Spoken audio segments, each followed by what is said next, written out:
お姉ちゃんが来た。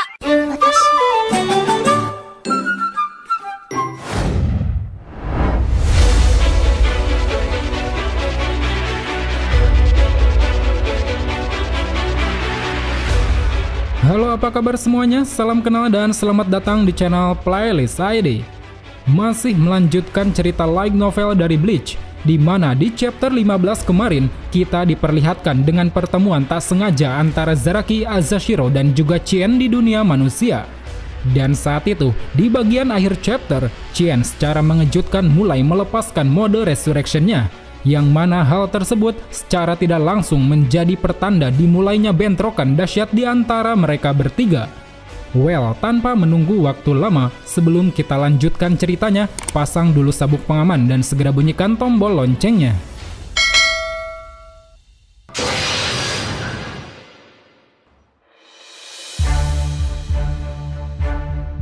Di awal chapter ini, sejenak kita kembali pada cerita 250 tahun yang lalu, tepatnya saat Kuruyashiki baru saja tumbang akibat serangan misterius yang dilancarkan Azashiro. Saat itu, para pasukan Divisi 11 yang melihat kejadian tersebut rupanya tidak terima dengan hasil pertarungan yang mereka anggap tidak adil. Mereka merasa bahwa kaptennya telah dijebak dengan suatu trik tertentu. Dan dengan amarah yang tengah bergejolak, kini para pasukan Divisi 11 tampaknya hendak berprotes pada Azashiro. Di sisi lain, Kuruyashiki yang ternyata masih sadar saat itu langsung melepaskan shikainya yang bernama Gagaku Kairo, yang mana dalam seketika muncul 13 monster seukuran beruang yang memiliki taring besar. Namun monster-monster ini tidak ditunjukkan Kuruyashiki untuk melanjutkan pertarungan melawan Azashiro, melainkan untuk menahan para anggotanya agar tidak bertindak rusuh. Pada momen ini, demi menenangkan bawahannya tersebut, Kuruyashiki menegaskan bahwa saat ini di depan mereka semua dirinya telah resmi dikalahkan oleh seorang Kenpachi baru. Dia berharap mereka semua bisa menerima hasil tersebut, karena jika tidak, maka itu sama saja dengan mempermalukan Divisi 11. Kemudian setelah berhasil menenangkan bawahannya, shikainya pun kini kembali ke bentuknya yang tersegel. Dilihat dari kondisi Kuruyashiki yang tengah sekarat, sepertinya kekuatan yang dia miliki saat itu telah sampai pada batasnya. Sementara itu, Azashiro yang sedari tadi terlihat diam, kemudian mencoba mendekati Kuruyashiki yang telah terjatuh. Dengan tenang, dia mengatakan kalau seandainya Kuruyashiki langsung melepaskan bangkainya di awal pertarungan, bisa saja Kuruyashiki lah yang akan menjadi pemenang. Sedikit informasi tentang kemampuan bangkai Kuruyashiki. Menurut info yang beredar kala itu, kemampuan bangkai Kuruyashiki adalah mampu memunculkan rahang besar dari dalam tanah, yang mana rahang besar ini dapat mengoyak apapun selama berada dalam jangkauan, kecuali Kuruyashiki sendiri. Bahkan dikatakan area seluas Sairete mampu dilahapnya dengan satu kali terkaman. Namun ternyata ada dua kelemahan dari bangkai miliknya ini. Yang pertama, jika bangkai ini diaktifkan, maka penggunanya tidak akan mampu melepaskan shikai maupun bangkai dalam waktu 6 bulan ke depan. Lalu yang kedua, kekuatan bangkai ini terbilang sangat besar dan sulit dikendalikan, sehingga siapapun yang masuk ke dalam jangkauannya, baik itu kawan atau lawan, semuanya akan terkena serangan tersebut.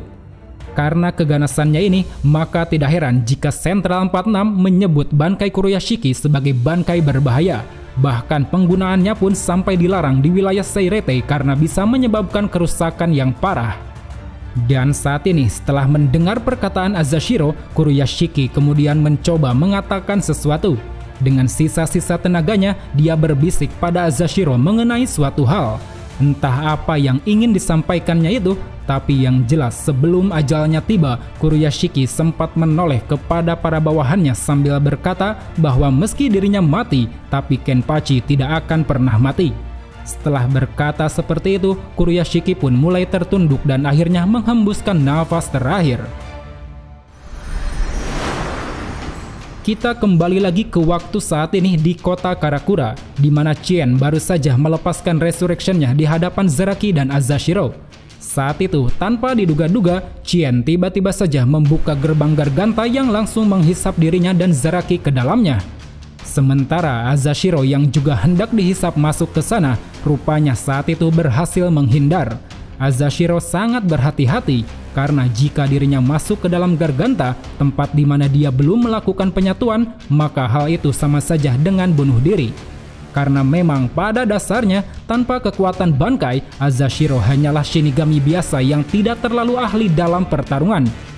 Dan saat ini, dalam situasi yang sudah tidak ada siapa-siapa di sekitarnya, Urozakuro tiba-tiba saja muncul dari arah belakang. Di sana, Urozakuro ingin mengingatkan Azashiro untuk berhati-hati menggunakan kekuatan penyatuannya, terutama saat menyatu dengan makhluk hidup yang resikonya sangat tinggi. Sedikit mengupas tentang Bankai Azashiro, jadi ternyata berbeda dengan benda mati, menyatu dengan makhluk hidup rupanya terbilang sangat beresiko. Hal ini dikarenakan makhluk hidup memiliki potensi untuk menolak penyatuan. Seperti yang dulu pernah terjadi saat Azashiro mencoba menyatu ke dalam tubuh Kuroyashiki. Kala itu dalam upaya membunuh Kuroyashiki, Azashiro mencoba menyatu dengan otot dan jantung Kuroyashiki untuk menekan reatsunya.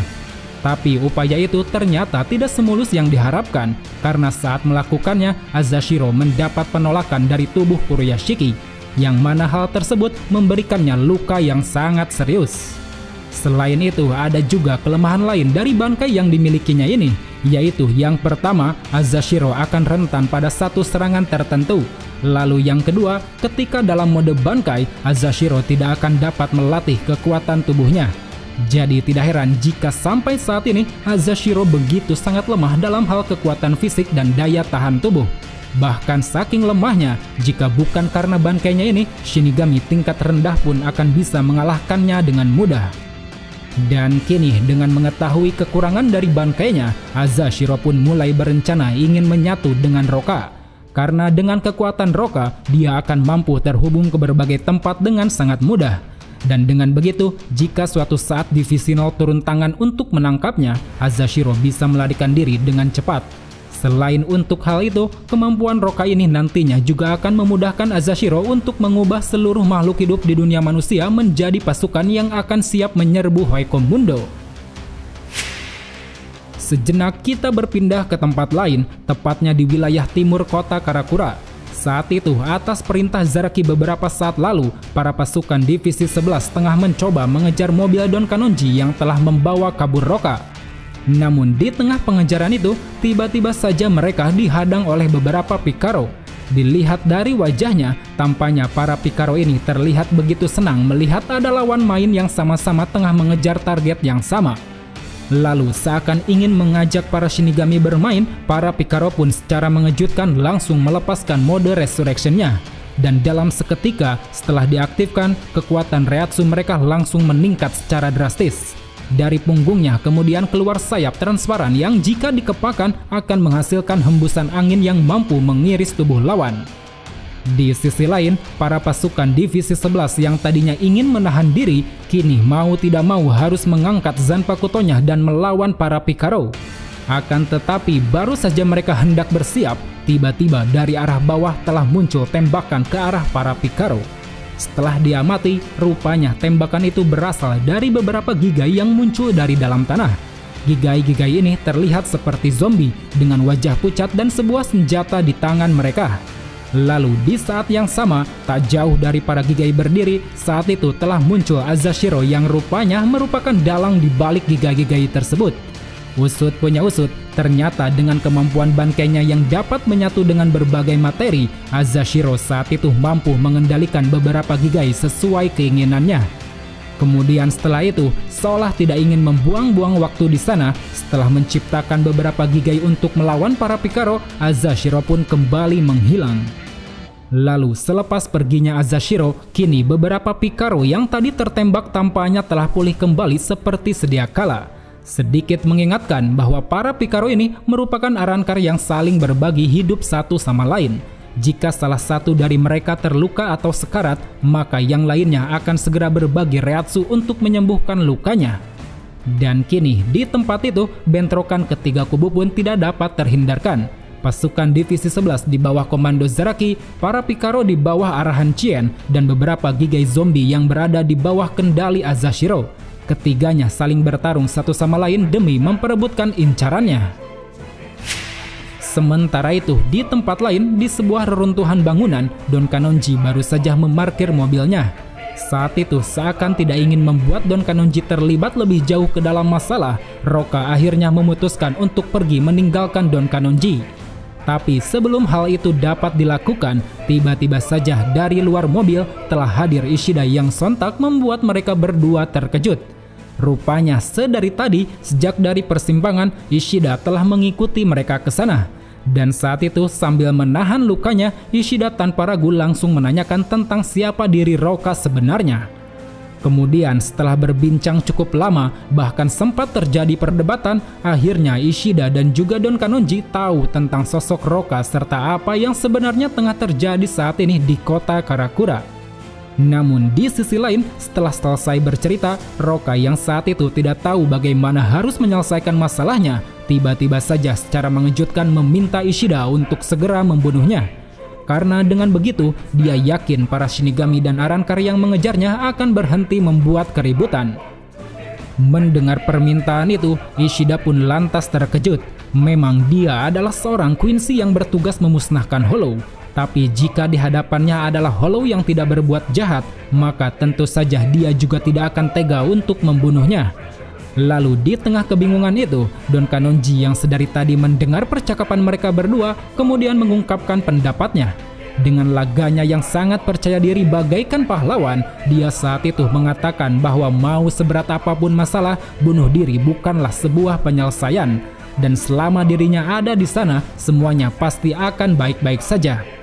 Berkat optimisme yang ditunjukkan oleh Don Kanonji ini, kini Roka pun akhirnya kembali memiliki keinginan untuk tetap bertahan hidup.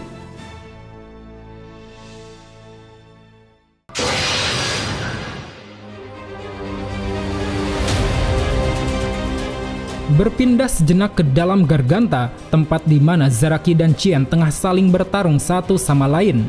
Saat itu, Chien yang tengah berada dalam mode resurrection-nya tampaknya terlihat cukup jengkel dengan kegigihan yang ditunjukkan oleh Zaraki. Bagaimana tidak, berbagai serangan yang Chien lancarkan tidak ada satupun yang dapat menumbangkan Zaraki. Sebelumnya dia sempat mencoba membuat beberapa makhluk tiruan yang mirip dengan Zaraki. Tapi karena Zaraki memiliki reatsu yang terlampau sangat besar, alhasil dia pun tidak bisa menciptakan tiruan yang sempurna. Yang mana pada akhirnya tiruan tersebut mampu dikalahkan Zaraki dengan mudah. Selain dengan kemampuannya itu, Chien juga sempat menggunakan kemampuan boneka voodoo miliknya, yang mana dengan cara menandai lawan, dia akan mampu menyakiti lawan melalui sebuah boneka. Namun lagi-lagi upayanya itu kembali gagal, karena boneka yang terhubung dengan Zaraki memiliki tekstur yang keras dan sulit untuk disakiti ataupun dihancurkan. Hal ini disebabkan karena Zaraki memiliki daya tahan tubuh yang sangat luar biasa. Dan kini seakan muak karena serangan uniknya tidak ada yang berhasil menyakiti Zaraki, Chien pun akhirnya memutuskan untuk bertarung mengandalkan kekuatan fisiknya. Di sisi lain, Zaraki yang sedari tadi terlihat tersenyum, tampaknya begitu menikmati pertarungan yang dia jalani saat itu. Apalagi melihat Chien yang hendak mengeluarkan kekuatan penuhnya, hal itu pun sontak membuat Zaraki semakin bersemangat. Dan saat ini setelah keduanya kembali bersiap, bentrokan dahsyat pun kembali terjadi hingga menggetarkan seluruh ruangan Garganta. Sementara itu, di dunia manusia, di mana Ishida, Roka, serta Don Kanonji tengah berbincang mengenai langkah yang harus mereka ambil, saat itu di tengah perbincangan, tiba-tiba saja mereka dikejutkan dengan sebuah getaran misterius. Getaran yang terasa ini rupanya disebabkan oleh bentrokan dahsyat yang terjadi di dalam Garganta. Tapi sebelum mereka dapat mencari tahu, tiba-tiba mereka kembali dikejutkan. Kali ini mereka melihat segerombolan geng motor aneh tengah mengarah ke arah mereka. Dilihat dari penampilannya, orang-orang ini tiada lain adalah para Gigai ciptaan Azashiro. Dan saat itu dengan membawa berbagai senjata seperti pistol, roket, dan granat, para Gigai ini tampaknya hendak menyerbu Ishida dan kawan-kawan. Di sisi lain, merasa ancaman telah datang ke arah mereka, Ishida pun lalu masuk ke dalam mobil Don Kanonji dan menyuruhnya untuk segera kabur. Dari sini, kejar-kejaran pun terjadi antara mobil Don Kanonji dengan segerombolan Gigai bermotor tersebut. Layaknya adegan film action, kedua pihak ini saling memberikan serangan dan upayanya masing-masing. Para Gigai dengan roket dan granatnya, sementara Ishida dengan kemampuan anak panahnya. Dan singkat cerita, dalam aksi pengejaran ini, akhirnya mobil Don Kanonji berhasil terkepung. Namun Don Kanonji yang saat itu menjadi juru kemudi rupanya tidak pantang menyerah. Dengan keahlian yang dimilikinya, dia nekat masuk ke dalam lintasan rel kereta api untuk menghindari pengepungan. Tapi walau berhasil meloloskan diri, mereka kini malah mendapat masalah lain. Karena tepat di hadapan mereka, saat itu tengah melaju sebuah kereta ekspres yang datang dengan cepat. Dalam situasi yang sangat genting tersebut, akhirnya Roka pun harus turun tangan. Dengan kemampuannya sebagai Arrancar, Roka seketika langsung membuka gerbang Garganta dan membawa mobil Don Kanonji masuk ke dalamnya. Kita kembali ke dalam Garganta. Waktu yang berputar di sini ternyata lebih cepat dari yang ada di dunia manusia. Terhitung hingga saat ini, Zaraki dan Qian telah bertarung selama kurun waktu 1 jam. Keduanya terlihat berlumuran darah dengan wajah yang seolah menikmati semuanya. Lalu di tengah pertarungan ini, datang seorang Picaro yang membawa sebuah bola bening bercahaya untuk diberikan kepada Qian. Bola tersebut diketahui merupakan kepingan terakhir kekuatan Zayal yang dia cari. Kemudian Qian yang menerima bola tersebut tanpa berlama-lama langsung menyerap kekuatan yang ada dalam benda itu.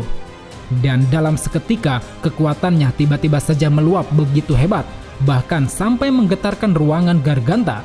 Tato nomor 100 yang ada di tubuhnya pun saat itu seketika berubah menjadi angka 0. Hal ini dengan jelas menggambarkan bahwa kini Qian telah kembali menjadi Espada nomor 0 alias Espada terkuat. Sementara itu, Zaraki yang melihat lonjakan yang begitu dahsyat di tubuh Qian lantas merasa semakin senang. Seolah penasaran, dia pun langsung menyerang Qian dengan sebuah tebasan ke lehernya. Namun karena Qian telah semakin kuat, tebasannya itu ternyata tidak berhasil melukai Qian sama sekali. Dan kini merasa terpacu akan kekuatan Qian yang sangat amat besar, Zaraki pun akhirnya memutuskan untuk membuka penutup matanya. Setelah segel itu dilepas, luapan Reiatsu Zaraki pun tentunya langsung melonjak berkali-kali lipat. Dan dengan kekuatan yang sama-sama meluap ini, bentrokan di antara keduanya pun kembali terjadi. Kembali lagi ke suatu tempat di dunia manusia, tepatnya di mana beberapa Picaro tengah terlibat pertarungan dengan para Shinigami dan Gigai Azashiro. Saat itu, di tengah bentrokan, tiba-tiba saja Picaro menghentikan pertarungan dan langsung bergegas pergi ke tempat lain. Setelah diketahui, ternyata mereka semua tengah kelaparan dan ingin mencari sumber makanan. Sedikit menginformasikan bahwa untuk memuaskan rasa laparnya, para Picaro tidak perlu memakan Hollow atau makhluk lainnya. Dia hanya cukup menyerap reishi di area sekitar dan rasa laparnya pun perlahan akan menghilang. Dan saat ini untuk memuaskan dahaganya tersebut, para Picaro berencana akan pergi ke suatu tempat yang mereka rasa memiliki sumber reishi yang sangat pekat. Sementara itu, di tempat lain, masih di langit kota Karakura, tempat di mana Azashiro baru saja gagal mengejar Roka yang telah masuk ke dalam Garganta. Agar bisa segera menuju Garganta dan menyusul Roka, Azashiro pun mencoba memperlebar penyatuannya dengan dunia manusia. Namun di tengah upayanya ini, tiba-tiba saja dia dikejutkan dengan datangnya sejumlah Picaro ke arahnya. Awalnya Azashiro hendak melancarkan serangan, tapi sayang hal itu sudah terlambat dia lakukan, karena para Picaro ini sudah lebih dulu mengelilingi dan melakukan penyerapan reishi ke arahnya. Di sisi lain, para Picaro yang sedang menyerap reishi di sana rupanya sama sekali tidak menyadari bahwa reishi yang mereka serap adalah reishi milik Azashiro. Karena memang saat itu Azashiro tengah menyatu dengan udara dan tidak bisa mereka lihat. Sementara itu, Azashiro yang reishinya mulai terserap oleh para Picaro mulai merasakan rasa sakit yang sangat luar biasa. Dari sini akhirnya terungkap bahwa rupanya kelemahan terbesar dari kekuatan Bankai Azashiro adalah serangan yang bersifat mampu menyerap reishi. Dikatakan bahwa jika Azashiro atau tempatnya menyatu terkena serangan semacam ini, dia akan merasakan sakit yang berkali-kali lipat dari biasanya. Itulah alasan mengapa sebelumnya Azashiro menyita Fujikujaku milik Yumichika dan Quincy Cross milik Ishida. Karena memang kedua senjata tersebut memiliki kemampuan untuk menyerap reishi, yang mana hal itu sangat rentan terhadap kelemahan bankainya. Well, sangat menarik untuk mengetahui kelanjutan dari pertarungan ini. Kira-kira apakah yang akan terjadi pada Azashiro setelah tak sengaja mendapat serangan telak dari Picaro? Pantengin terus channel ini karena ceritanya masih cukup panjang. So, sampai jumpa di video selanjutnya. Salam Bleach Lover.